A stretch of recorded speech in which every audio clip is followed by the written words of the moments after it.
What's up, fam? Welcome back to the Steep Stuff Podcast. I'm your host, James Lauriello. I'm so excited to bring you guys today's episode with none other than Mr. Franc, real name Francesco Sunseri, the brother of our boy Michelino, joins the podcast. It was a great conversation. Franc has an incredible story to tell. For starters, he's the founder of Run Slut. Yes, you heard that correct. Run Slut, which is the viral apparel company that you guys have probably seen t-shirts of folks wearing all over the sub-ultra and ultra trail community lately. Yeah, really cool brand. Great hats, great apparel, great t-shirts, guys. We'll link them in the show notes so you can check them out.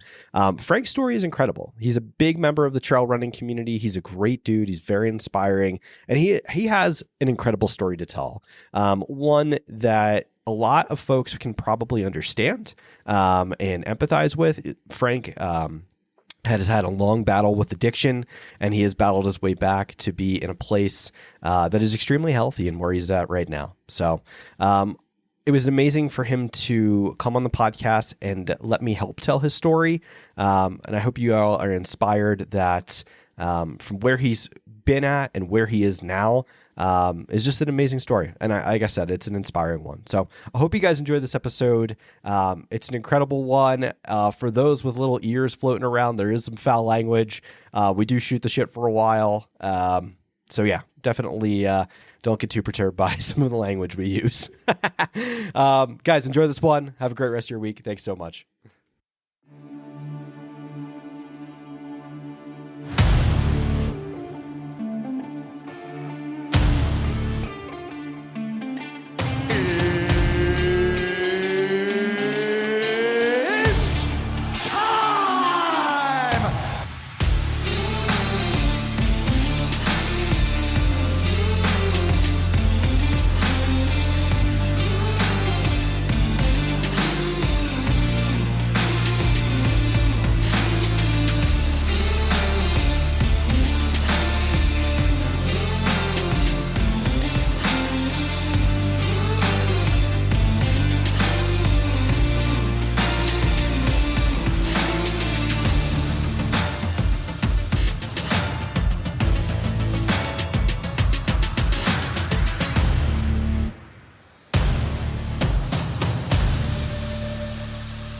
Ladies and gentlemen, we are live.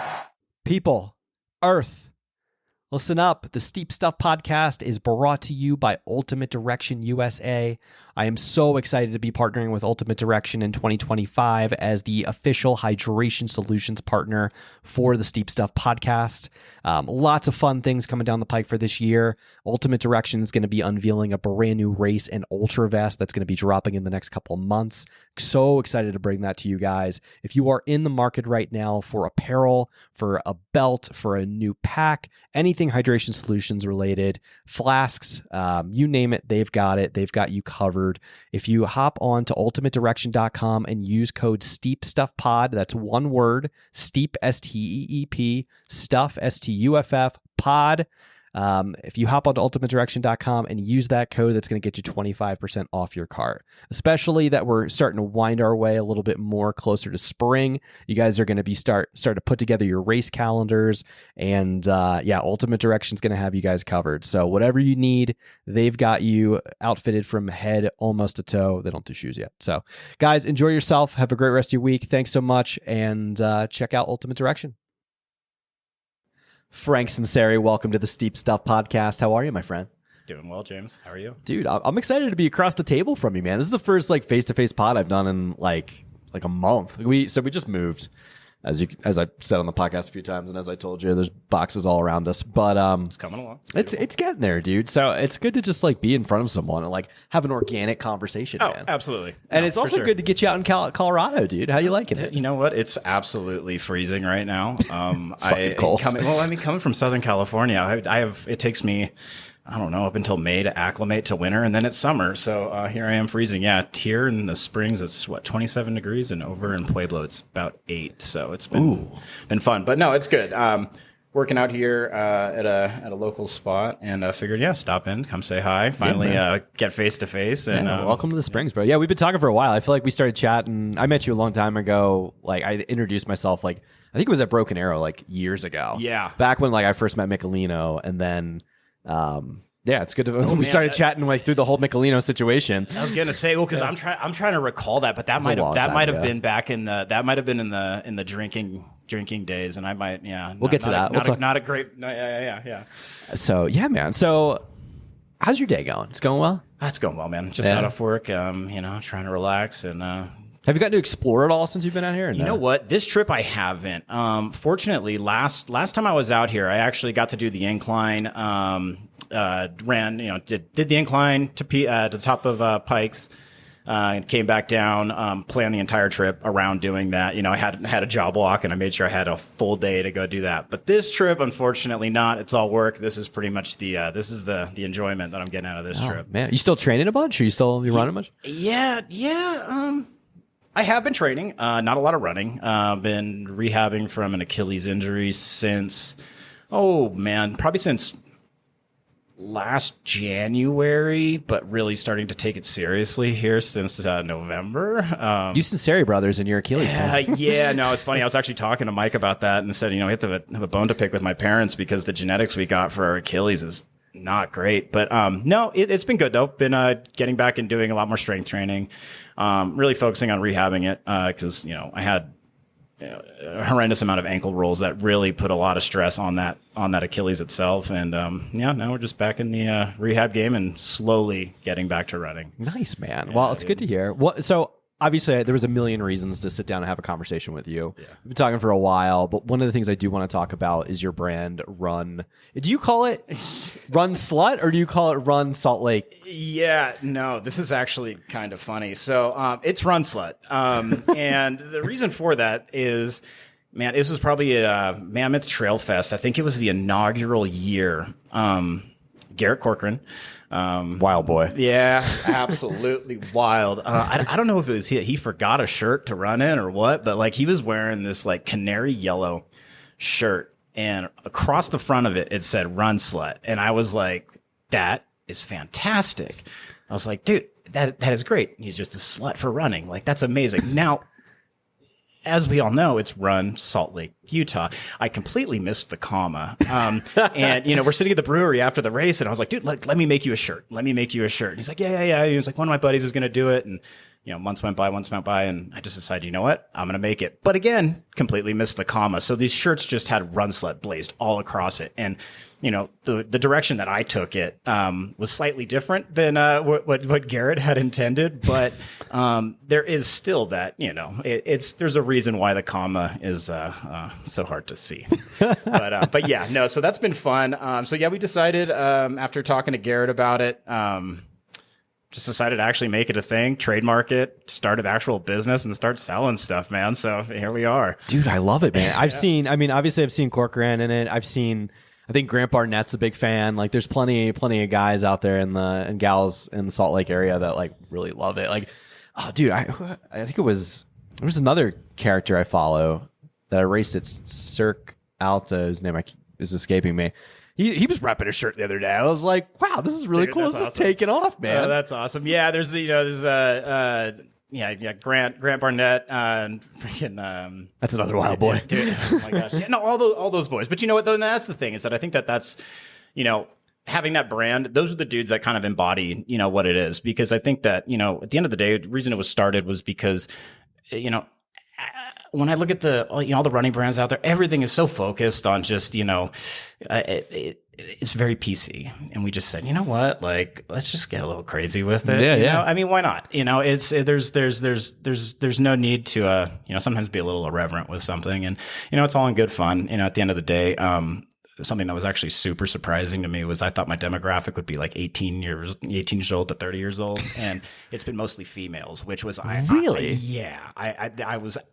did not see that coming at all. Super cool. Yeah. All right. We welcome it, dude. I love it, dude. I was super stoked. And, I was talking to one of my friends, and she said, hey, you know what? Ladies, maybe they just want to own it. I was like, hey, hell yeah. Let's go.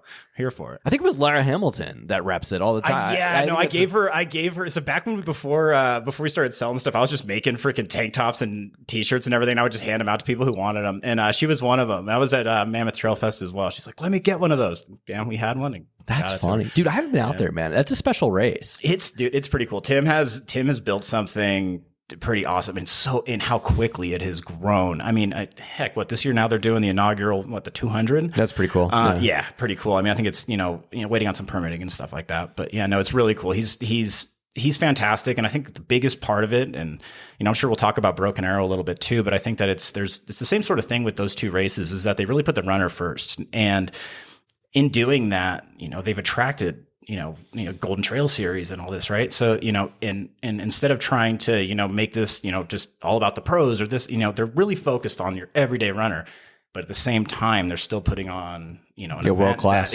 World-class event. So, and I'm sure it's going to continue to explode, man. I mean, he's doing an amazing job with it. Yeah. And you've raced a few distances the last few years, right? Yeah. So I did the, at Mammoth, I did the 50K on the inaugural year. That was the only race I did that year. And then the Triple Crown. Okay. Yeah. Which that was fun. It was actually kind of crazy. The Triple Crown ended up doing third overall. Nice, dude. Mostly because Cam Smith wasn't racing it, and Chad Hall ended up pulling out of the 50K, and I ended up podium by 30 seconds over the 3 days, and I was like, oh man. I was remembering back to one of the ascents of Dragon's Back, and just absolutely dragging ass and being like, I'm done. I don't want to do this anymore. And then at some point, I could have lost those 30 seconds. But yeah, anyway, it's a cool race. Raced the Triple Crown. Not going to do it this year. Thought about doing the 200, but being that the recovery from the Achilles have been kind of slow, it's just going to be a little bit smarter this time rather than go with my impulsive self and now just 200-mile race. You know, what I mean? 200 miles is so far. It's so far. Well, and considering what happened at Cruel Jewel back in May, I really shouldn't be running anything more than a 50K right now. But hey, dude, we'll keep you in sub ultra, man. And for the audience that doesn't know this, you're a stud athlete in your own right, man. I mean, you've had great finishes at Broken Arrow, obviously, and you took the dub at Tushers a few years back, which Michelino, I know, was very boisterous about putting that on social media, and it was all over Aerovite, but it was a big fucking deal, dude. It was, oh, wow. That race was insane. First of all, absolutely gorgeous. To anybody who has not run Tushers or in that area in Fish Lake, you have to go. It's absolutely gorgeous. But yeah, no, that race was that's probably the best race that I've ever run. Obviously, I mean, getting first place in it. I went into it with that goal. My brother said that I was absolutely nuts, and I had no business being. Was he coaching you for it? On that one, yeah, he was. Well, funny enough, he actually fired me 6 months prior. Yeah, so Michelino fired me in January before Tushers because, there would be times when he'd put a recovery run on and, just me being me, I'm like, I'll move it or whatever. And he's just like, look, if you're not going to listen to me, whatever. So anyhow, I had enough of the stuff that he put into the training. I just kind of duplicated it and, increased the volume. And I was like, this is going to be fine.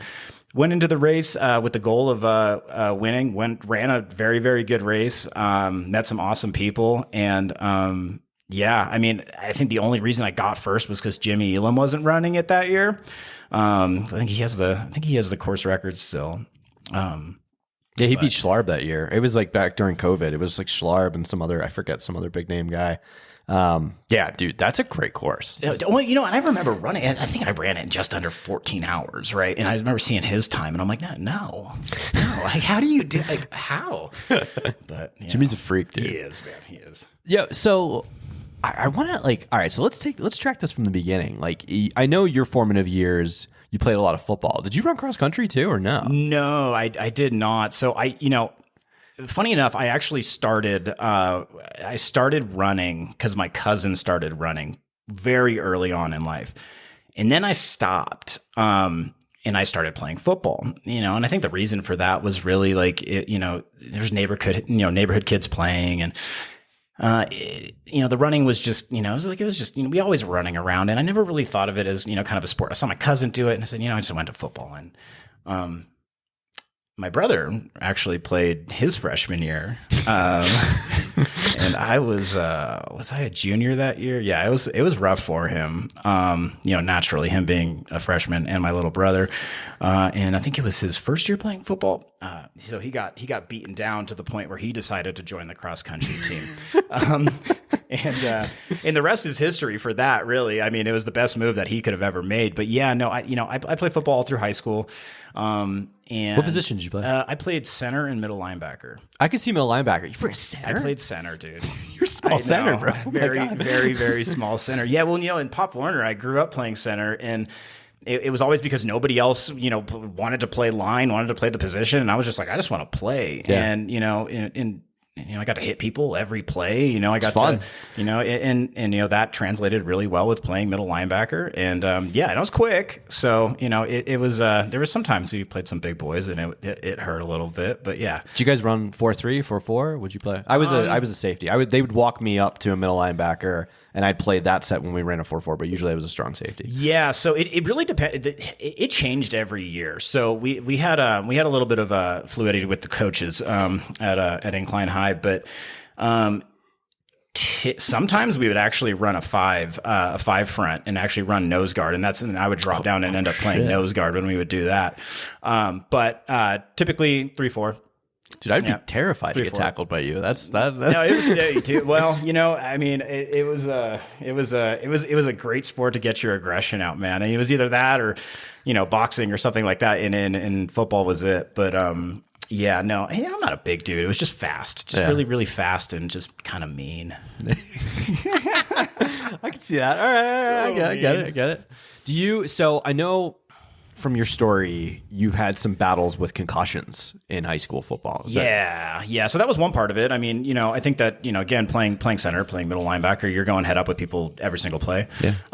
And there was a few. It was. Back in the day when we grew up playing Pop Warner, we were doing hitting drills, for fun. I mean, that was one of the best parts of football. Little known secret there is that Pete, you love the hitting drills, and it takes a toll on you though. I mean, when you're going head up and smashing your head every single from 8 years old till you're 18. I mean, there's bound to be a little bit of damage. So I had a few concussions. I think there was one game that I had a concussion in the first quarter.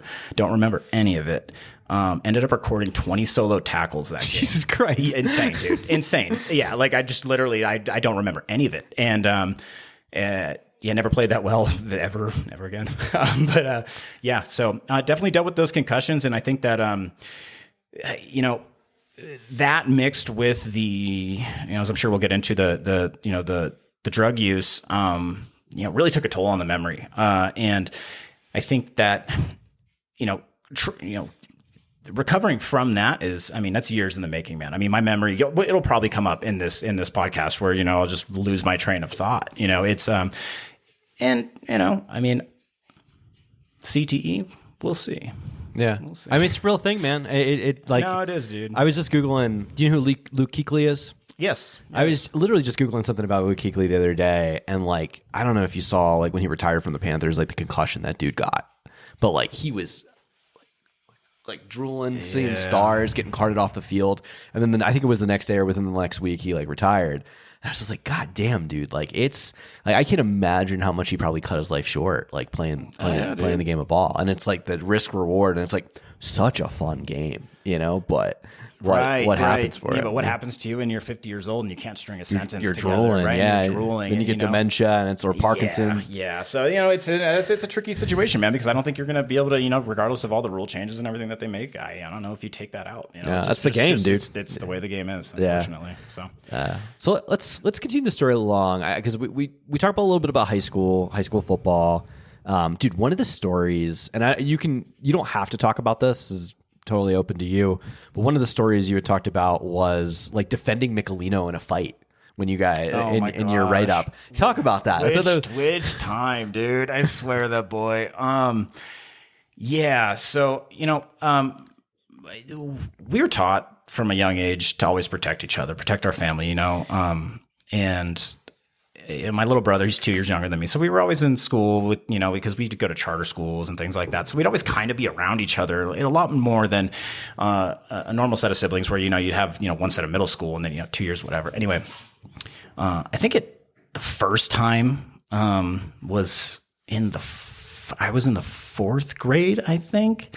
We were out playing in the snow and, just kids being kids. But there was this one kid, he's a bully. His name was Mike Weasel. And it's a totally fitting name, but Mike Weasel and his parents were lawyers. It's all too perfect. But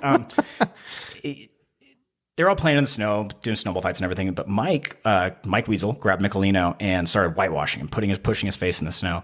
And it was clear that Mike was in distress and didn't want to have anything to do with it. So I ran over there and threw Mike Weasel off of my brother and proceeded to kick him repeatedly in the back to the point where an ambulance came to the school, picked up Mike Weasel. Apparently something had happened to his kidneys where he was peeing blood. Jesus Christ. I got brought to the principal's office. Their parents threatened to sue us. And I don't even know how Mike got into it. I mean, Michelino could have said something and provoked the entire thing, but at the end of the day, he's my little brother. And I think that, that it goes all the way to present. It's family, dude. You got to defend family. Day, Yeah. I mean, what's going on with him and, the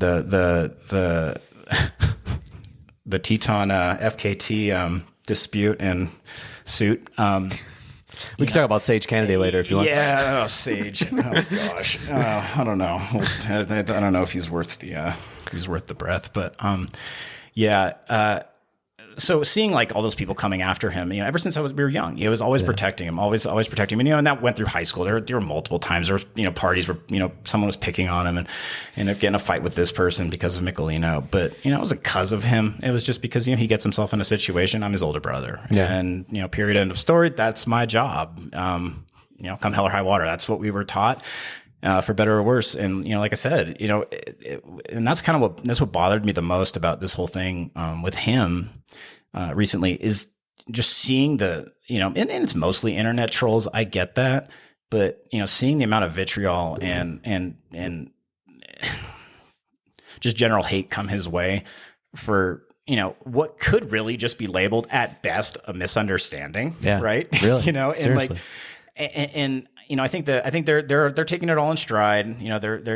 But for me, seeing that stuff absolutely boils my blood. And he's cool as a cucumber, right? So like Michelino's like, whatever, it's fine. It's all going to work itself out. And I'm like, no, fuck all these people, dude.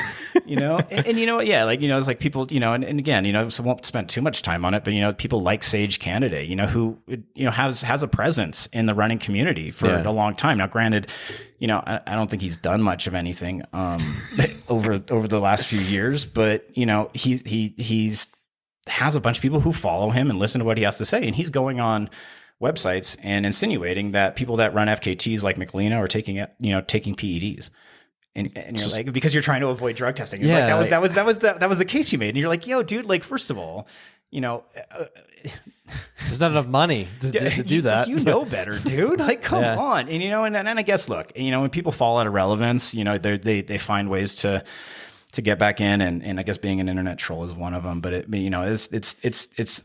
it's sad to see because, like, I came into this community and I would say that in my recovery, accepted me with open arms, right? And I think that, I think I put a little bit too much stock in that. Yeah. And, kind of seeing what has happened with Michelino is just a little bit disheartening. Yeah. People were very quick to turn. Yeah. And like some hateful things said on the internet.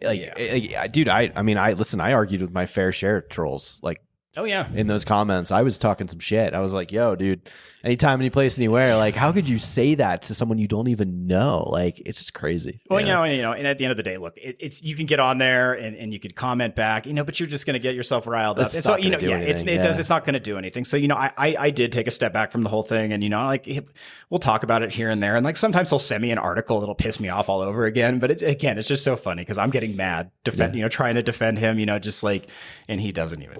Well, the funny funny thing is, and I told him this, I was like, dude, like you're kind of famous now, like Yeah, right. for better or for worse. Like, know. you know what I said to him? Because he said this, we were talking not too long ago, and he said, it was right after the free trail thing.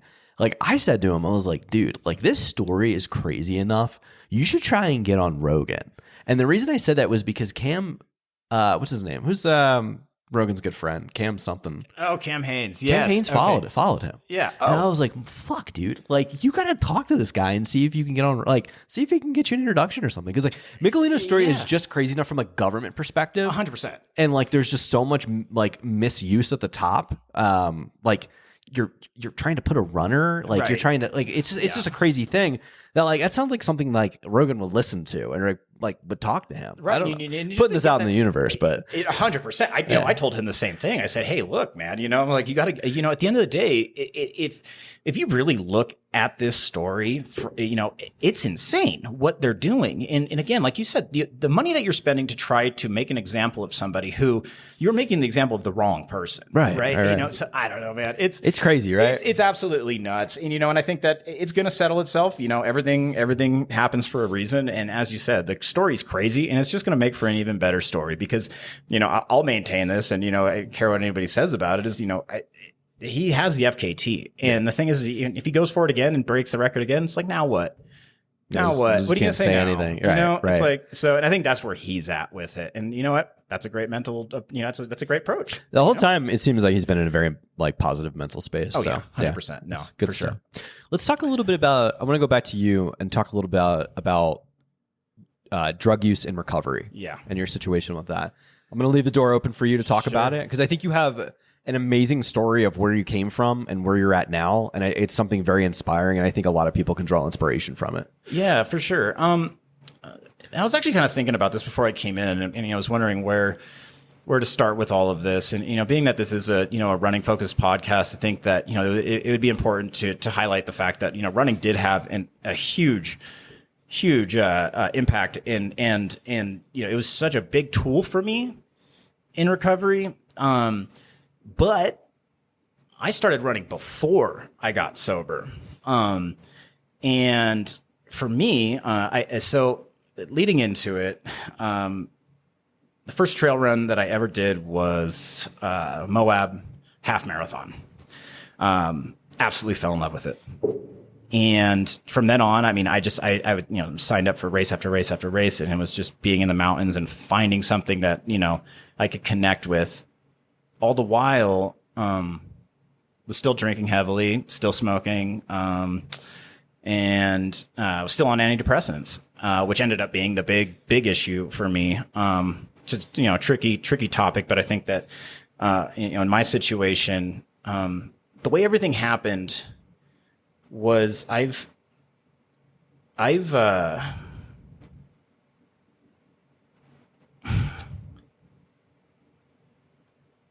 struggled with accepting the fact that I couldn't control myself. I told myself over and over and over that this time it's going to be different. All the while, there's a little voice inside your head that knows you're fucking lying. And it's not until you actually let that voice come through and call you on your bullshit. And I let that little voice that would rationalize and make excuses, I let that voice win for decades. I first started using heavily when I was 18. I drink, smoke pot, all that shit before, early in high school. But it was like 18 when I got into pharmaceuticals, to the point where I would be stealing pharmaceuticals from my girlfriend's mom, and which, that whole habit of getting pills and needing them and all that led to selling them and to try to support that habit. And it all kind of really spiraled out of control. And the only thing that really pulled me out initially was when I had my daughter. I was still using up until the point she was born. And I remember sitting there in the hospital, and the moment I got to sit and look at her in the bassinet, and that moment that everybody talks about, it's it's cliche at this point, but that switch that flips. There's this intense feeling of love and just needing to protect this little thing with everything I had. And that's when I stopped using hard drugs. The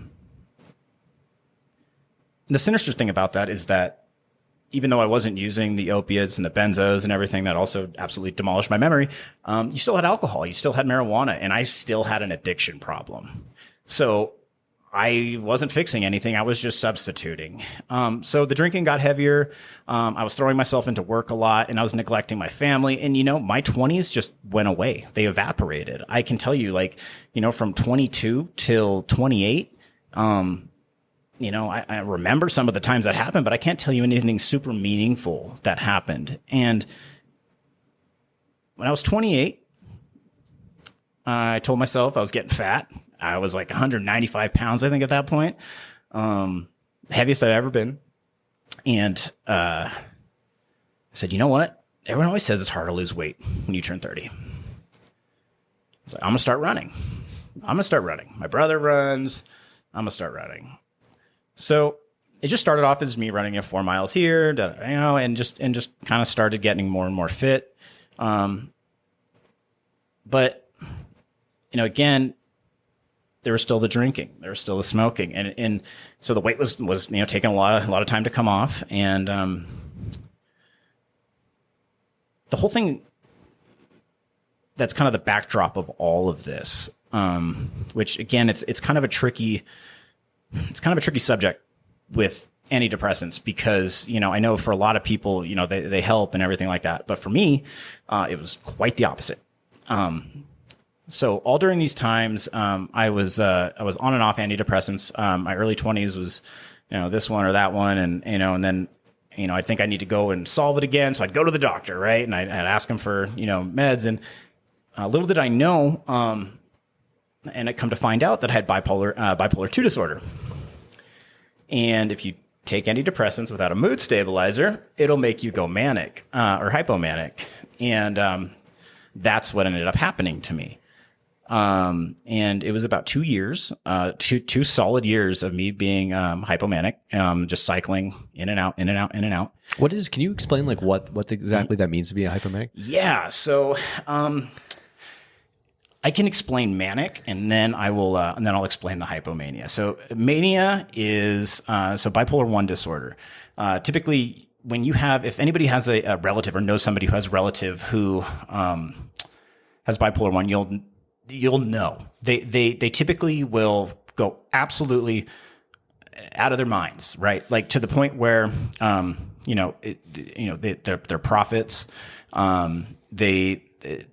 just delusions of grandeur, right? To times 10. Like it's absolutely nuts. It's completely. It's basically the best way to describe it is, think about a bunch of firecrackers going off in your brain, and each one of those firecrackers is a thought and an impulse and a this and a that.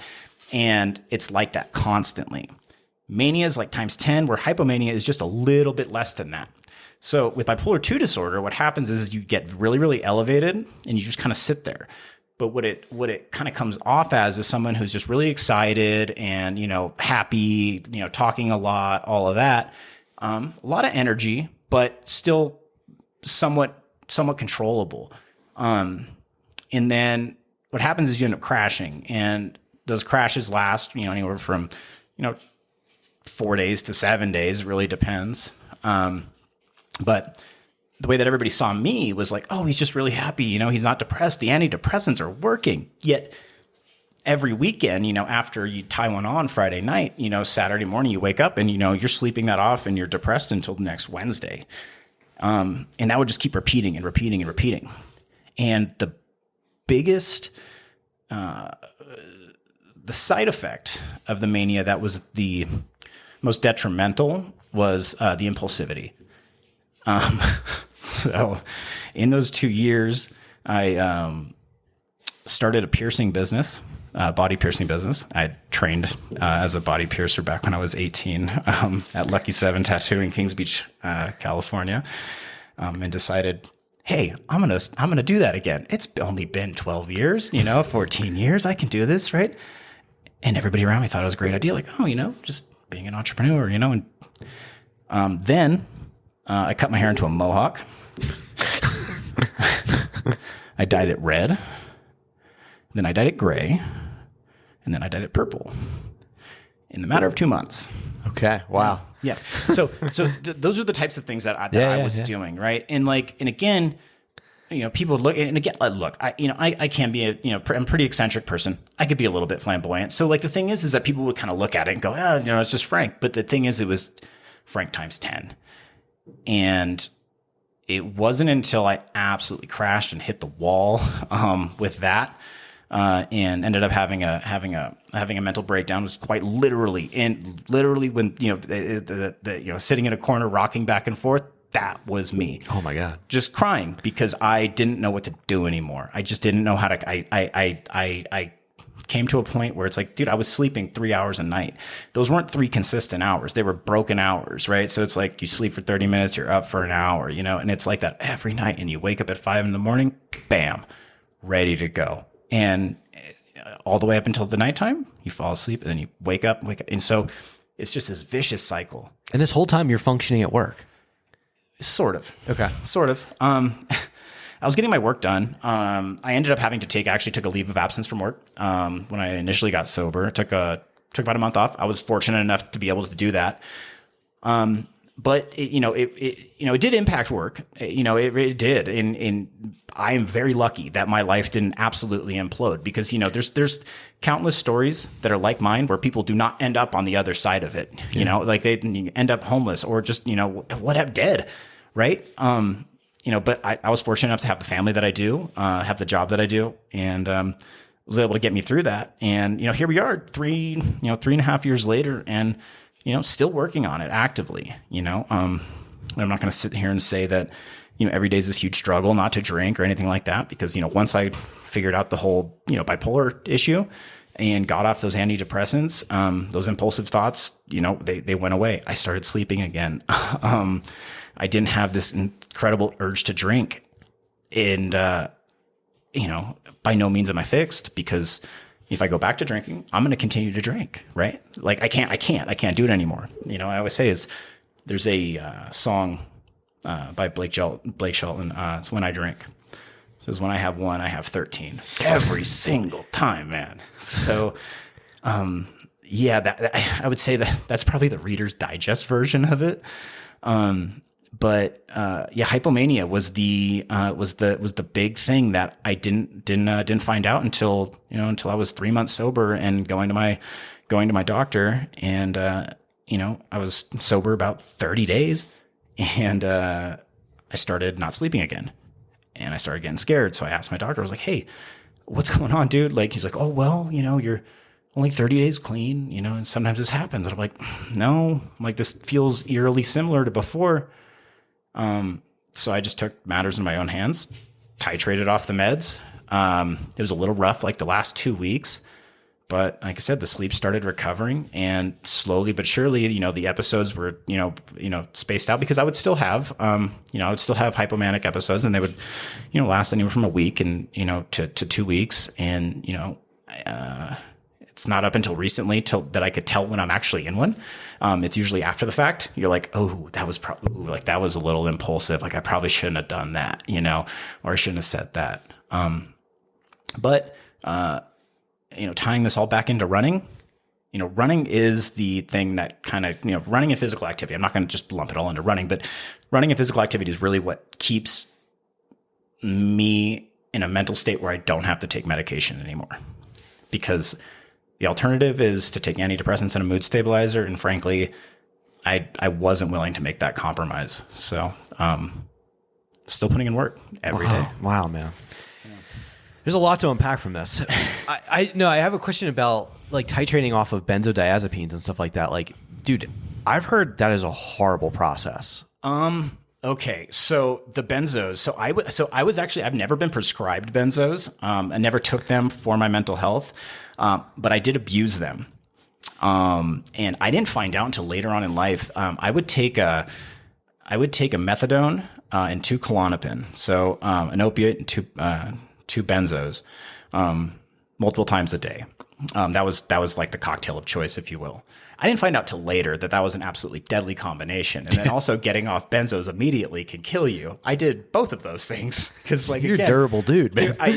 Dude, I'm telling you, the fact that I didn't die in my 20s is an absolute miracle, and so now we're gonna take advantage of it because there's a reason we're here. Yeah, if only my Achilles was as durable. Yeah, dude, it's been interesting. Like I said, but looking back at the whole, like the methadone and the Klonopin thing, it was like I should have been dead multiple times. Times. So crazy. I kind of want to transition this into running a little bit, but I still have so many questions. It's like, so what has been the process like of like completely? Like, how hard is it for you to be able to like completely be like, no, I cannot have a drink? Yeah, like, you know what what? Is that like? Interestingly enough, it hasn't been that difficult, and I hate saying that because I remember going through early recovery, and when you go to group and everything like that, and you'd see guys in there, guys in their 50s, 60s who like hey, I'm 2 weeks clean, and I'm just sitting there, I'm like, yo. I can't be 50 years old and be that guy, but hearing them every single time coming into the meeting saying how hard it was for them to drive by the liquor store, and I never had those feelings. I felt kind of guilty. I'm like, man, I'm like the shittiest alcoholic here. Like, you know what I mean? Like, I don't have these urges. And I asked them, I was like, what is this? And they're like, oh no, sometimes that's good. Some people you just turn it off. Yeah. And I am fortunate in that I can do that. I will say that in the beginning it was difficult with social situations. I just didn't attend them. I wasn't in a place to do that. Now I don't keep alcohol in my house for reasons, because, I have kids and all that, and I just don't need it there. But whenever I go to someone's house and they have booze, it doesn't bother me. I can go to a bar and hang out with people, and I'll just get a club soda and lime, and I'm good.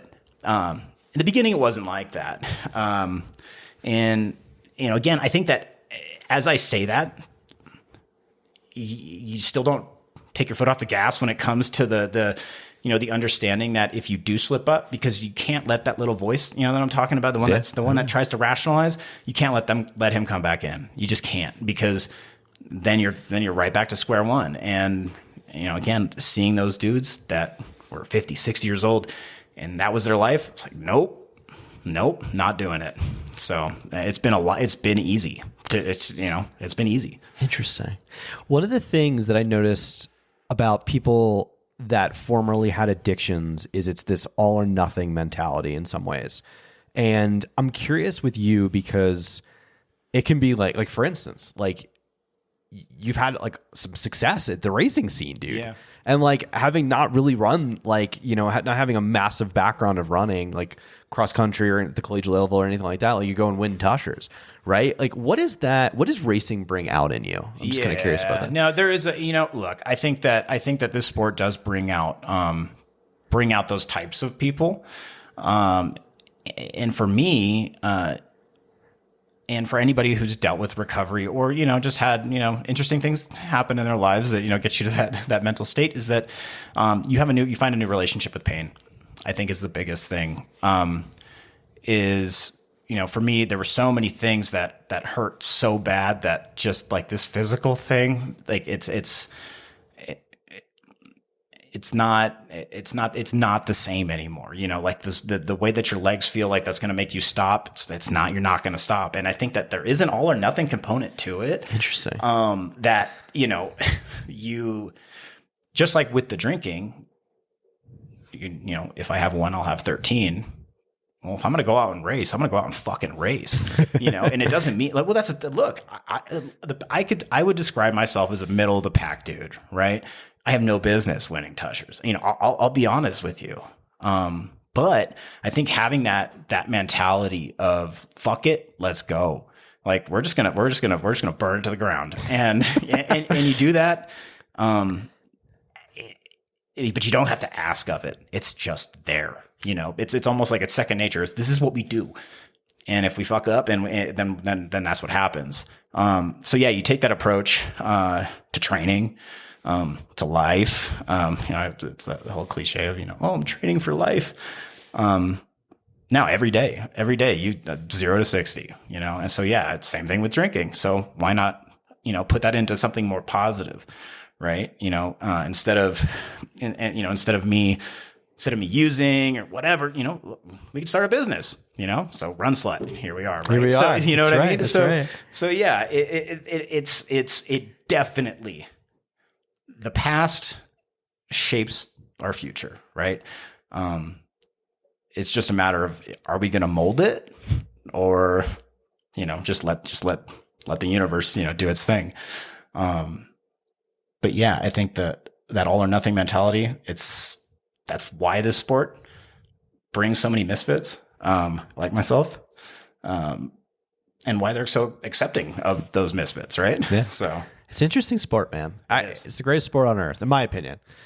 I would Football is great. I There's a lot of good sports, but I would agree, man. I mean, I really do think that even being somebody that grew up playing football and I still love football. Still love the Steelers. I will to the day I die. But running has given me way more than football has. It's a weird thing. Like I was thinking about this actually earlier. Was one of the reasons why I love the sport so much. And like in football, right? 2 teams play for the championship. In running, like let's talk about worlds, or we could talk about worlds qualifiers, right? Right. Like any person can compete for that championship. And in any person having the right day that trained the right way and happens to be a little bit faster, like if it's your day, it's your day. And like you have it, everybody's got an equal shot, more or less, right? Fitness matters, obviously. And then it's a little bit of a tough guy contest. But like other than that, like, yeah, it's an interesting sport where like everybody can line up and see what happens on any given day. Oh yeah. I mean, just look at just this past weekend with Black Canyons. You had Seth come in there. I mean, like, he's I think he's still in North Face, right? Yeah. Still in North Face, right? Yeah. He comes in there and absolutely crushes that. I mean, and then I think was Eli was right behind. Took that? Eli to the woodshed, and Eli was heavily favored as the guy, dude. Eli's one of the best, if not the best in the world at this point. Absolutely. But like you said, I mean, you have probably 10 other guys that are lining up with them that could have done that exact same thing if it was just their day. And it's crazy to think that watching 100K and following that live stream is going to be exciting, but it is. I mean, granted, we're kind of nerds about it, but I mean, I mean, it's fun, right? It's still fun, man. I mean, it's crazy how many people like, dude, like I gotta be honest with you, like I tailored my whole workout around it. Like I went, did my workout on the incline, came right home. I was parked in front of the computer for the rest of the day, cheering on the front pack, It's crazy. And especially for like somebody like Seth, I really gotta say I admire, because like Seth had been very hot and cold last year and like finally put it together, and like what he was fully capable of was like, damn, that dude's world class. So good for him, dude. Like, yeah, it's funny too, because Seth came from I think he's a Chattanooga. There's Chattanooga, and he's I think he was a triathlete or something like that. Yeah. So and just to like, I don't know, I give kudos to anybody that can beat Eli, because I hold Eli to such a high standard. Oh, he's a stud, dude. He's one of the best in the world. Oh, absolutely. No, when I saw that, I was like, phew. Yeah. Damn. It's crazy. And then like, I think the complete unknown guy came in second. Was it second or third? I can't remember if it was second or no, because Joe McConaughey got third. So it was second. Some like totally like blue collar dude that nobody had ever heard of showed up in second place, like random baller. I was like, that's the thing I love about the sport is like when these absolutely. So this is my bold prediction, because like we have Broken Arrow is going to be bananas this year, because we'll have 2 qualifying races there plus a Golden Trail Series race. Mm-hmm. And then Sunapee will be the up down for the World's qualifier. One of those races, I think Broken Arrow its entirety is going to be won probably by a pro. But I could very well see like something like Sunapee, because of the nature of the up down, especially 2 loops. More than likely, you'll see like David Sinclair or Christian Allen win it. But like I could totally see like just some unknown track stud just come out and just win that race, or like at least get on the podium and make a name for himself to get on the world stage. Oh, for sure. So it'll be cool to see. It's going to be fun to follow. I would love to see a complete unknown completely get in there and Oh no, it's fun. Well, and again, like I think this, the sport is growing, but it's at that point where you still get to see those sorts of things. Like I guess it would be what equivalent of some sort of like a Cinderella story, right? Yeah, No, it is cool. But Broken Arrow though, man, I'm telling, Holy shit, dude! I am big excited for that this year. It's going to be a big party. And you guys, I mean, you're from Kings Beach, so like it's like right down the street, man. Right down. Oh, yeah, hometown race. I mean, that was actually Broken Arrow was my first ultra. Was the first 50K I ever did. And funny enough, and before I got sober too, because I was baked out of my mind on that race, dude. No, you don't understand. I couldn't imagine being high as fuck, like running around that. I don't think I remembered the first lap. But a lot of edibles. Ran that race. But was the last race that I ever ran intoxicated. But being that it was my first ultra, that's like those guys do something special. Now I should say us. We do something. I technically work for them now. So we are putting on something special. Brendan, Steve, Jeff, those guys, Ethan. I mean, wow. The thing with Broken Arrow is that, like I had mentioned before, they have these huge races that they're going to be putting on. I can tell you that the ethos remains the same from when it started, is that, whether you're first or last, everybody's a rock star. That is 100%. Every single one of those people that works for Broken Arrow or volunteers for Broken Arrow, that's what it's about. So I think every year I get so excited for it because it is a huge party, see all the friends, family, and they're a race that when they put it on, like they mean it. They really, really cherish every single runner. And I wanted to be part of it. Like, again, my first ultra, right? I was like, so I volunteered every year after that. The year that I did the Triple Crown, I volunteered. So I went and volunteered Wednesday, Thursday, ran the race. And then, I took the nights off, but love that race, man. Love that race. It's such a beautiful thing, man. Awesome. I feel like as an athlete in the sport, you can't not do it at least once. Like I've already been out there. I plan to go back either this year or in a future year, depending on where my schedule can fit it. But like, yeah, I mean, I just can't believe this year they got two world qualifier races. It's and a goal. And I feel like, and kudos to Brandon finally getting the flowers that he's due because they finally got a Golden Trail Series race. Oh yeah. And it should have always been.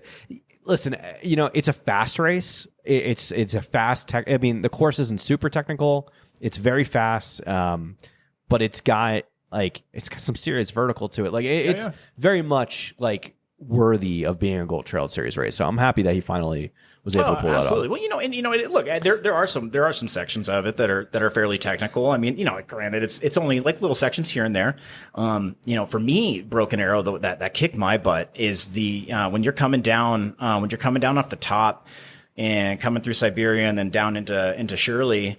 That fire road is like running on concrete, man. Yeah, so fast. And it's just fast, just pounding downhill. And then you got to do it again on the 50K. And that second lap, I've seen a few people where their legs blow up, man. Oh, for sure, dude. Yeah. Most of the people in the front pack in the first group, like generally fade on after the first lap, and and that downhill it is unforgiving. It is unforgiving, but a beautiful, absolutely beautiful race. Beautiful race. Yeah. Yeah, that's super exciting. What? So you're not racing this year, are you? Like at Broken Arrow, are you? No. I've been working it the last few years. What's it like to work for them? How's that? Oh, they're amazing, man. Yeah. I know. I just loved, again, Jeff, Steve, the guys, and Jason, those are the guys that I probably work with directly. But everybody there is so welcoming. And again, it's like what they preach is what they're about. Every single one of those people are genuine. But no, one of these days I'll take a break from working it and run it again. I think this year my mom is planning on running the 11K. I love it, dude. I love it. Yeah. I don't know if Michelino is going to come back and do it, but I know my mom's planning on doing. He signed up for the 46K. I got to ask him. Oh, did? Because here's the deal. He's a past champion. Right. and it's a world's qualifier. And he's got to come. He's got to come. Yeah, it has to happen. Yeah. And I mean, look, he's from Tahoe. Yeah. That's homecoming. He's kind of got to win it. And I know he's already said, I'm going to put words in his mouth from the last podcast we did, but he did say he's finally got to beat David Sinclair. So, hey, you know what, man? If he's going to talk that shit, here we go. Absolutely. And, look, if there's any two dudes to go to battle, man, those two guys, man, I'd love to see that again. I remember I think it was 2 years ago when David won Broken Arrow. He beat Mike, and Mike's legs blew up on that downhill. Dude, David is holy shit good. He is, holy shit good is a great way to put it. Yeah, he's a freak, man. Yeah. Absolute freak athlete. So much to the point where he's got potential to be like he might be the best in the world. Like it's that crazy, like how good he is. I don't know. It's going to be interesting because he'll probably have his pick. And then the vertical is going to be sick. Dude, think about it like this too. I've been talking about this for a while. I know it's not official yet, but like with all the guys and gals coming out to do Golden Trail Series races, like for instance, like Remy last year ran Mammoth, but like also did the Ascent. So I wonder if you're going to get Remy in a VK this year in the Ascent matchup, and it's a Joe, Remy, Patrick, Kipaniego. You're going to have El Hussein if they'll come, because like they're all going to be doing the Golden Trail Series race, and it's a Sunday race. So it's like you're going to get, and that's a Friday, and the VK is on Friday, so it's like why not race that? So you might have like a Pikes Peak Ascent rematch from like 2023 on your hands. It could be the most competitive race on American soil. It's very possible. That would be awesome. That's what I'm hoping for. That's why you put it in the universe, though. Yeah. Oh, dude, I'm calling for it. Like Broken Arrow, like Brandon Madigan. If you're listening to this, like you need to get hold of Remy's agent and like get him to sign up for that. Make this happen, Brandon. Yeah, because that would be sick. And it'll push like think about that. Like if it'll push the front pack, especially if you got Patrick in there and you've got Remy in there, like you're going to have obviously Joe Gray who's going to be competing for the win. You'll have plenty of guys up front. So it's just going to push the times faster, and you're going to get to see like, kind of a prelude, on a larger end to what Worlds is going to be like, with the exception of a few. Oh, Alex Rickard. I don't know if anybody's even heard of him. Dude, Alex Rickard was like probably one of the last few people to beat Joe, and he beat him in a Worlds qualifier, I should say. He beat him at Sunapee. And I think he's a North Face athlete. He lives in Squamish. Nobody, like, very under the label kind of guy. I'm trying to get on the podcast right now, but like fucking killer, dude. So good. So yeah, there's going to be, and like, there's all these like random like ballers that'll be coming out. So it's going to be wild. And it seems like every year there's a new one that pops up, right? And again, like what makes the sport so exciting and the growth right now, and again, there's going to be those growing pains as we've seen, with UTMB and all this stuff, but man, it's exciting. Like it's really exciting. And just to see like, right now you got to think, man, all these people that are setting these records and just there's some kid in middle school right now watching all of this growth, and they're going to be the next one, dude. And that is awesome. You know, that is awesome. The professionalization of the sport is kind of crazy too, because like now it's getting to the point where like people can make full-time livings, like be a full-time athlete, which is cool. Like, and it's going to be, I mean, I think next we'll eventually be in the space, which I think we're already at, where course records are just going to go down every year. Oh yeah, like it's going to continue to be that way, because there's so much, like people can dedicate 40 hours a week to a training block, which people could formally not do. Right. There's just so much time. No, absolutely. I mean, when you have all those resources to be able to dedicate to your craft, we are about to see something crazy in this sport. I mean, look what David did at Leadville, right? I mean, oh yeah, dude, holy shit, crazy. Yeah. Nobody takes down a Matt Carpenter record. Like that's nuts, and it's going to get faster. Yeah. And that's awesome. David, and I got to say I respect David a lot. Like he's calling a shot now, like a little bit more. Like, dude, he's fucking coming for Western States. Whether he massively implodes or he pulls it off, like I'm here with my popcorn. Like I want to follow along. Like it's good, and I don't know. I just like people that like put their shit out there and just like see what happens. And he's a love him or hate him kind of guy. Yes, he really is. Like there's a lot of there's a lot of divisiveness when it comes to David, and then some other coaches out there that trade barbs online. Oh yeah, dude. Look, you say put up or shut up. Man, he did. Yeah, he did. So I mean, he can talk the shit when he's walking it, man. His training's been insane, dude. So like I'm a big Walmsley fan. I really love Jim, and like I just want to see Jim continue to like be successful in the sport. But like, damn, like Western States is gonna be like bananas next year. Like especially like there's a lot of talk with Killian running Chianti. Like if Killian wins that and goes to Western States as well, like with Seth, with all these guys, and then dude, Michelino might be in the mix. I know he's running canyons, so like the 100K, he could be in there too. Like it's gonna be fucking crazy with all these people out there. Oh, dude, the men's race is gonna be wild. It's going to be something to watch. I mean, and week after Broken Arrow, we're going to be up in Tahoe. So we'll be there. Absolutely. And one, if Michelino's running, I mean, look, you said canyon, so he's got to show up for that. But we'll crew if he decides to run. There you go, man. Yeah, exactly. That's gonna be interesting too, because like, wait, how would that? Well, I wonder if that would change the calculus for. We got to ask him if that would change the calculus for Broken Arrow versus Western. I don't know how that would work. I don't know. I look, knowing him. I mean, I'm not gonna look. He could do his own thing, but I would say that he would probably still just run Broken Arrow and just skip. I think it's a little more fun. I don't know. I have no incentive to ever run 100 miles. Well, a lot of people do, but I don't think he does either. That's the thing is he's just kind of like, why? He's like, I mean, he's still fast. Yeah. Well, that's the thing, dude. This is what drives me crazy is like, I meet so many people in the sport that are like, oh, longer is better. Like longer is more fun. And I'm like, is it? Like, I just love to like completely empty. Like if I could empty myself in a 10K and like, know I got absolutely everything out of myself. And it's like for instance, like a Cirque Series race. Have you run one yet? Yeah. Yep. Dude, they're so much fun. They're super fun. And just so competitive. Michelino whooped my ass at Grand Targhee. It was so much fun. And like, it was like, it's all I'm going to make my season next year is more Cirque Series races because it's like it's a beautiful backdrop. It's an aesthetic line getting up a mountain and down. Oh yeah, and it's so fast, and you get to like literally learn how to race because like if you make one mistake, you're not winning. If you make two mistakes, you're out of the top 10. Oh like, you can't fuck up. Oh yeah, 100%. Oh, dude, when I raced Targhee. That was the only Cirque Series race that I ever did. It was me and Mike raced Targhee, and I took you're going down the fire road at one point, and you're supposed to turn off. Yeah. And I didn't. I just kept running straight down. And I know exactly what you're talking about. I was like, I don't think I've been seeing any flags. And I look up and I see all these people that I had passed previously taking a turn, and I'm like, well, there goes that. But no, oh my gosh, no, but Julian puts on an awesome event. Yeah. No, it's just because, I mean, you're passionate about something, man. I mean, you can really see it when what he does. Yeah. But yeah, I agree. Those fast things. But to say that running longer they're so much different. Yeah. It's so much completely different sport. It really is. I mean, you get so much, and I guess from my perspective is that you get something so much different out of a 100 miler as you do like a 50K or like a half marathon, right? It's a way different experience. I mean, like those longer distances, I mean, they're spiritual, dude. I mean, like there come points where it's just like, I don't know if I can do this. Like, I'm gonna die.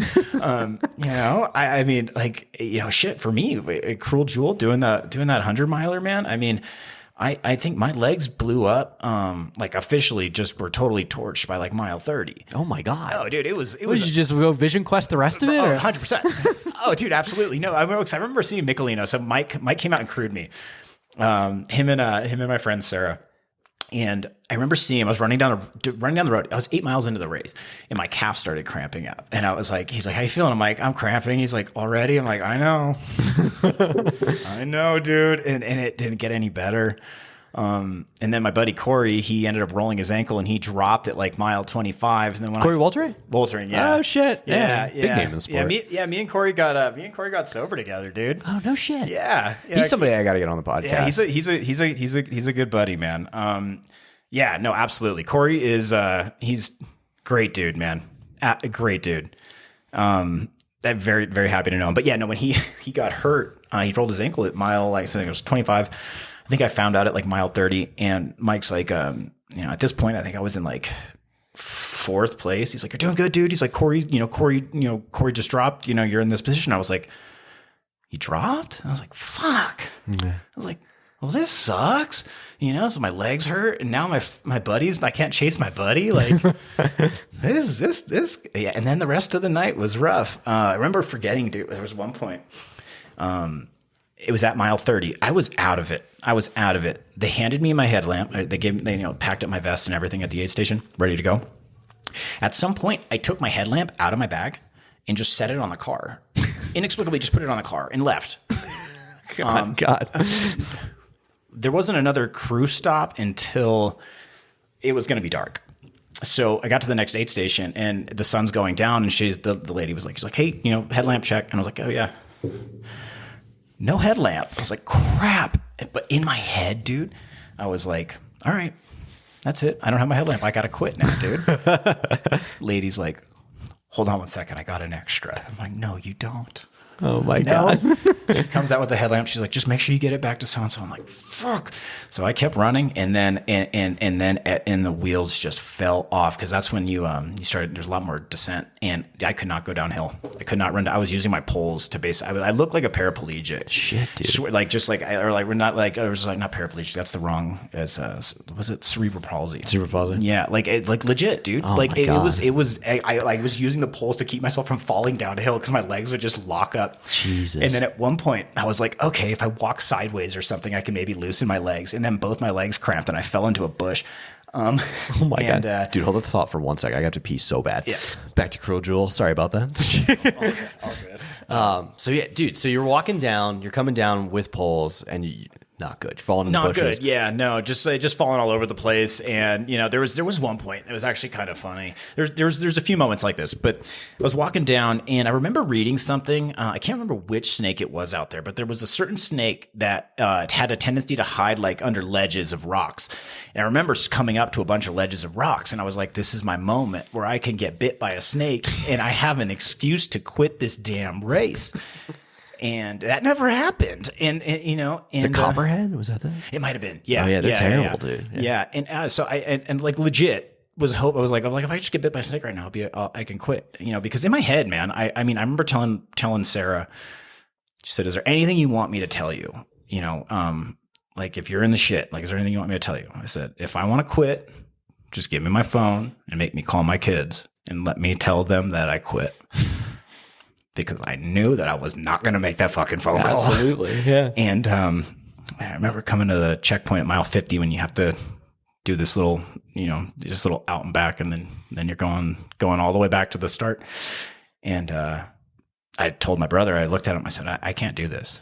And he just looked at me and he's like, "I know." And he's like, "Get going." And I'm like, "What?"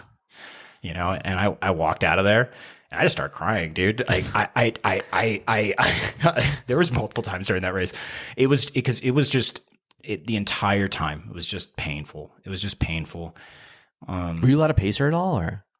Yeah. I got a pacer at mile 50. He took me to 76. Mike was supposed to pace me. He bailed. He's bailed on literally every pacing duty he's ever had for me. He was supposed to crew me at Tushers, and he's like, "Oh, dude," it's like, "I can't. My Achilles hurts." I'm like, "Dude, I'm on my way." I got a pacer, and that was helpful through the night, just to just keep me going. Because again, dude, there was not a lot of running. There was some flat running, there's some uphill running, but downhill just couldn't do it. The legs just were not there. And, to this day, I'm not 100% sure exactly why it happened. Consensus is kind of between me and, my other coach, shout out to Bree. I think I went out a little bit too hard. I think it was a little too hot. The humidity kicked my ass. Georgia, right? That's where it the is race Georgia. is? Yeah. And but again, absolutely horrible, miserable experience that I am so grateful for. It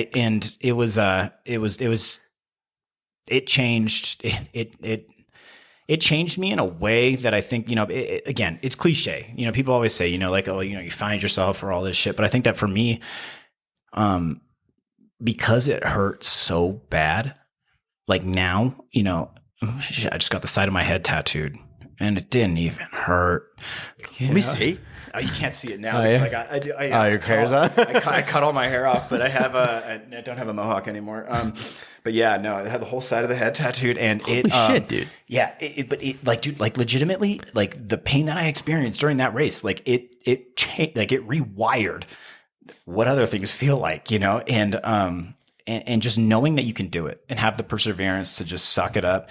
And my brother said, he's like, look, everybody gets one Goggins effort. That's it. He's like, next time I'm pulling your ass. I'm like, no, dude, next time I'm dropping. Like, I'm not doing that again. One Goggins effort. You have one Goggins effort, one just, absolutely bone on bone grinding freaking effort. And that's what that was, man. So one day I do plan on going back to Cruel Jewel and actually running that race proper and not like a total dipshit.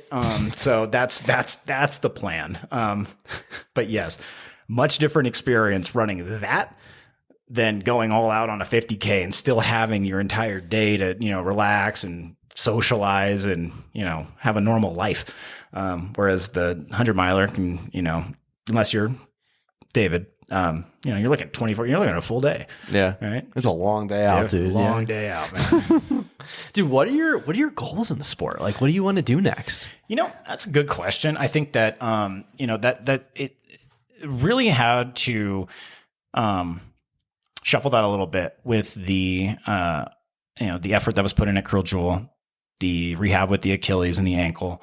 Because I could easily go and rush right back into it. But I think that taking the time and slowly building back up, I think for me, I wouldn't say that there's any super, super lofty goals with running. I just want to, continue to be involved with the community. And still, for me, it's always really been about, pushing myself. At the same time, there's that competitive side that's always going to be there. So even if I'm racing for 25th place and, me and this dude are in the last sprint to get to the finish line, I'm still going to give it my everything, because that's why I'm there. It's not to beat him, it's just that, it's to finish as strong as I can. So, there's a lot of races that I want to run, just like everybody else, you just Western, there's Hard Rock, all these ones. But just going to be patient with it, and let it happen. Because, I think that putting way too much pressure on the whole thing, being that I came into the sport when I was, 28, 30, didn't really have a running background. And, so there's that, right? I'm not fooling myself. I'm just here to have fun, meet awesome people, watch the sport grow, and be able to participate it, with, things like Broken Arrow, right? Because that's, one thing that I love just as much as running is watching these runners and cheering them on and seeing those middle of the packers, back of the packers that, you being there as like a course marshal, right? Makes their day, changes their day, Absolutely. Right? Because like you can have that effect. You could be quiet. You could sit there and just be like, oh, take your turn. Or you could walk up to them. How's your day going? Do you need any nutrition?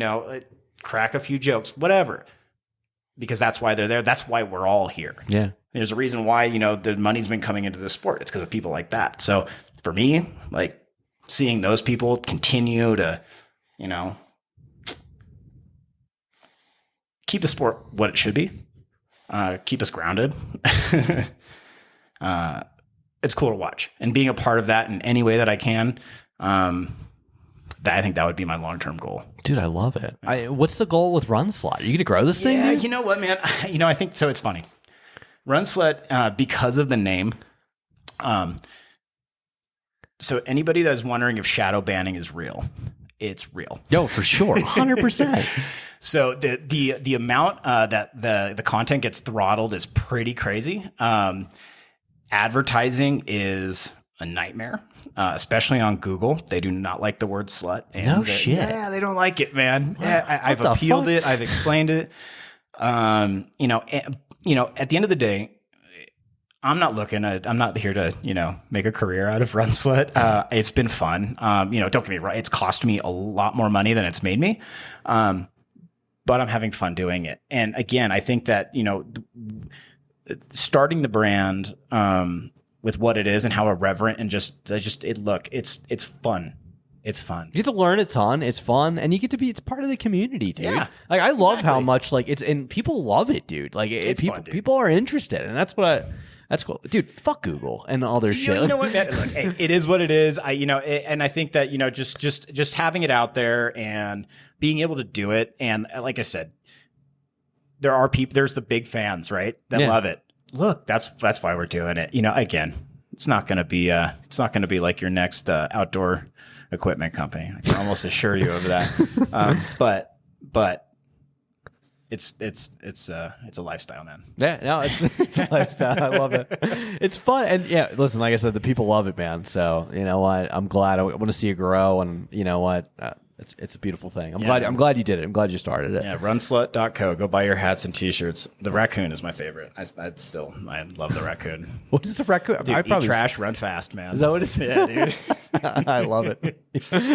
Oh, these are good. Yeah, dude. It's again, dude. It's just fun. There's not, not going to take it too seriously. And, not going to expect this thing to be like, dealing with.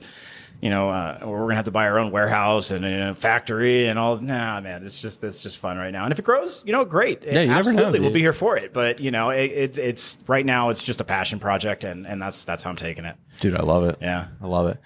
Let's get into some questions now. Yep. Very curious. I mean, I could probably guess the answer to this, but I'm very curious to see who inspires you.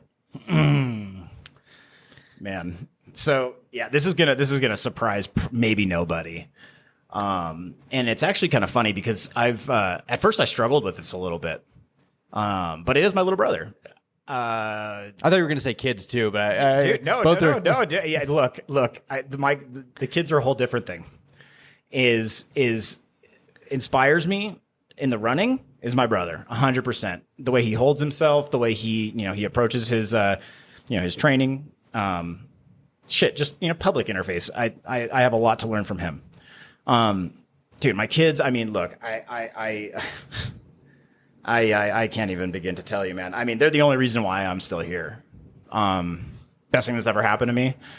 Inspiration. I mean, I think it's so much more. It's so much more than that with them. I mean, they, everything that I do it's for them. And, man, yeah, being a parent is sweet. I mean, we could go into another 2 hours of talking about that alone. But yeah, I would say inspiration though. My brother for sure. He continues to inspire me every day. I mean, shit, dude, you're getting sued by the federal government and you're still just chilling, talking, about just going to get a PBR after work and DOJ versus Sunseri. What the fuck? Man, yeah, man. The entire family thought it was going to be me in that court case, but here's Michelino. Yeah, that's funny, dude. What's your walkout song? Like, what's the song that's playing in your head when you're walking out for a race or whatever? What's the song that gets you pumped up? Ooh, "Time for War" by LL Cool J. I don't think I've ever heard that song. That's a banger, dude. All right, I'm gonna put that on after this. Yeah, dude. Time for War. All right, yeah, dude. All right. So we're gonna get into the funny questions now. Let's do it. All right. What's your take on the aliens, bro? Do you believe in aliens? Look, I'll put it this way. I believe that there's something else out there other than us. I do. It's got to. I think. But I don't know if what we're seeing is aliens, man. No, I don't think so. I don't know. I think it's a mix. I don't know. I think it's some government black projects. I think there's a good probability of that. Probably. And then I think it's like something that's been here for a long time that's like interdimensional. See, wouldn't that be a trip? Yeah. I think it's like, cause like, I don't know, man. It's very interesting. You see a lot of the like, I'm on the up and up with this shit. I'm like obsessed with the UFO stuff. I want to know, dude. And I feel like we're getting really close to like getting some disclosure, whatever that looks like. But holy fuck. I hope so. I mean, see, with everything that we're learning about quantum computing and everything, that whole interdimensional thing, I'm just saying, man, like that might be something to that. Yeah, dude, the quantum computing thing blew my, like, for them to come out and be like, yo, like we computed this, but we wouldn't have been able to compute this if it didn't come from other universes. Like, yo, that means that proves there's a multiverse. And it's like, whoa, we could be having the same conversation in a neighboring universe. Right. That's fucking mind-blowing, dude. Right. Right. Yeah, like in a neighboring universe, I'm the podcast host, and you're like, I'm just like so many different possibilities. I'm the one with a better beard at that point. Yeah, yeah, dude. I mean, look, we've seen Spider-Man. They've already shown us. We've seen Terminator. Yeah. What do we have going on right now? We got AI. I'm just saying, look, if this is a simulation, we're missing all the signs. Yeah. We're missing all the signs. And they're just like, Pay attention. Do you believe it's a simulation? I don't know, man. This is deep. Okay, look, I think that there are some times when you deal with people that, like, when you talk about dealing with like an NPC, where like I'm convinced, I'm like, that person like that, there's no way. A little out there. There's right. Yeah. Or just like not there. It's just and it's like it happens, and then there's just like some certain coincidences. I'm not going to say I believe it, but I'm just going to say that It's possible. Thought about it. Yeah, it's definitely possible. And I mean, who knows, man? What's your take on Bigfoot? I want Bigfoot to be real so bad. I do want Bigfoot to be real. I just don't think. I just feel like we would have found him. I feel like too, right? Man. I'm just really disappointed. It's disappointing because every year that goes by that we don't find him, like the likelihood of us finding him alive is, not great. Like if he's out there, dude, just like show up somewhere, like wave your hand. I mean, like I get why you don't want to be found, but like, come on, Yeah, dude. It's like, dude, just be a homie, dude. Like, come on. It's like, let us believers out. Dude, there's a who was, I think it was Darren Thomas that was telling me, like he used to work up on Pikes Peak. And like some dude dresses up in a gorilla suit and like runs across the road like once a year in front of a car just to like keep just to keep the lure going. That's freaking awesome. Yeah, dude. No, that's good. That's good. It's probably Darren. Yeah, actually, I wouldn't be surprised. It's probably Darren. It's funny, dude. Of all people, that I've asked on the podcast about Bigfoot, he might have been the most interested in the topic. Really? Like he really wanted to talk about it, and I was like, yes, let's go. It's funny. It's so funny with Darren is that I've run into him. The last time I ran into him was outside of Mammoth. Like it was just like I've run into him multiple times in the most random freaking places. I'm like, dude, Darren, what's up? He's like, oh, dude, what's up? I'm like, what are you doing here? He's like, oh, working out here. Going for a run after work. He's an interesting guy. Hey, dude, that's a Substack. I think anybody listening to this, and I can link it in the show notes. Hopefully we get some Substack followers. I don't know if he wants that, but like his writing is phenomenal. Like he just did a great one on Black Canyon talking about his race, but like, dude, he did one on his history with Pikes Peak Marathon and Ascent. It was awesome.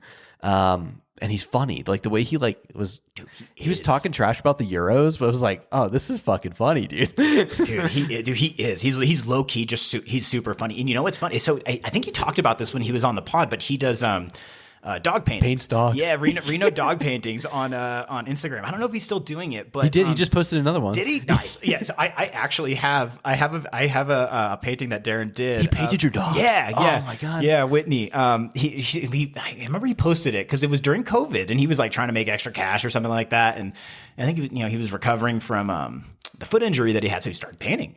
And I was like, dude, hell yeah. So I was like, dude, how much? I can't remember how much it was. It didn't really matter at that point. I was like, no, fuck yeah. It just sends it in the mail. Dude, it's awesome. Still hanging on my wall in my office. Dude, I'm going to get one. I'm going to see if he'll do one for the dogs. I'm going to get one done. I'm going to have him commission one for the podcast room. Like, there you go. That would be sweet, right? Both dogs? Yeah, both dogs. I wonder if you could like add you in like a podcast throne. Right. In a throne with the Steep Stuff logo in the background. Yeah, absolutely. I'm sure he could do it. He's artistic. I got to send this to him, see if he'll commission. Oh man, but yeah, what a good dude. What were you talking about? Bigfoot. Oh, Bigfoot. All right, last one. I'm very curious on AI, dude. Like, what's the take on AI? I will say this: that ChatGPT really helps me put stuff together for work. Aside from that, man, at first I was kind of like, yeah, this might be something we should be concerned about. And I know it's early, but when you give it a simple prompt to do an illustration of a picture, which don't get me wrong, is absolutely amazing that it can do it. Yeah. There's some things that it still is absolutely terrible with. And I don't know how that correlates with world domination, but I think they're a few decades off. So but I mean, again, Spider-Man, Terminator. Yeah. It's been written. Oh my God, dude. Skynet, dude. Skynet. It probably will happen. I mean, I hope if like Skynet goes live, like I hope the Terminator like really is like Arnold. Like that would be kind of fun. Wouldn't that be fun? Yeah. And then if you had a question of whether we were in a simulation or not, perfect, nailed it. Yeah. And that's it. Or like someone like John Cena, like someone like a scary large man, like out of like Hollywood or something. Absolutely. Yeah. I don't know why I picked John Cena. Or if we're sticking with wrestlers, we could go with The Rock too. I mean, The Rock would be sick, dude. Yeah. Dude, did you believe Cena said he was natty? I couldn't believe that. I know, there's no fucking way, dude. Yeah. I don't know where I'm going with this. I mean, you look, Good for him. Yeah, good for if he is, good for him. Good for him. Great physique for being natural. Yeah, what the fuck? All right, we'll end it on that. Dude, thank you. It was an honor and privilege, man. Thank you so much for coming on to tell your story. Thanks for having me, man. I appreciate it. Yeah, brother.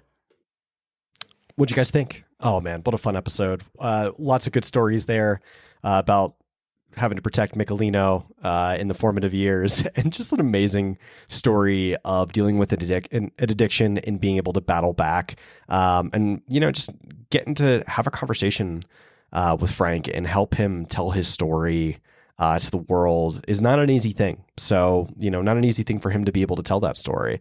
I'm sure there's a lot of emotions that get behind that. So I really want to applaud Frank for coming on and being open and having that discussion and talking about his background and stuff like that. Yeah, he's just an incredible guy, really interesting character. And I wish him the absolute best of luck in his journey.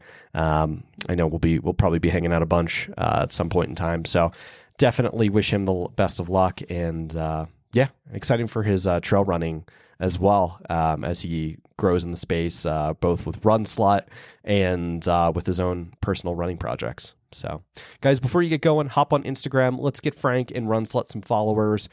First off, give Frank a follow. You can find him at Franc. That's FRANC .Sunseri SUNSERI. Give him a follow on Instagram. And you can also find Run Slut, and you're going to be able to locate them at run.slut.co. It's interesting. Shadow banning actually is a real thing, because when I typed in even Run Slut, even though I follow them and they follow me, it's actually kind of hard to find them, which is kind of bizarre. So with that said, type in run, that's .run.slut.co, and you can find them. And yeah, guys, give them some support, especially for those Salt Lake City fans. Run.slut. Yeah, you can draw the parallels there between Salt Lake City and yeah, I think you guys got that one. Ha ha ha ha. Yeah, guys, thanks so much for tuning in. I have an amazing episode coming out on Friday with Denali Strabel, the multiple-time podium finisher on Mount Marathon, as well as a podium finisher at the Rut 28K this past year. Denali is an amazing human. I saved this episode for Friday because I am so excited for the audience to hear this one. Denali is cool people, and just... it's a great episode. It's something I was really excited to record, and super stoked for the world to hear that one. So, guys, have a great rest of your week. Thank you for tuning in. This is a big week of 3 episodes, so I appreciate you guys tuning in and following along. Thanks so much.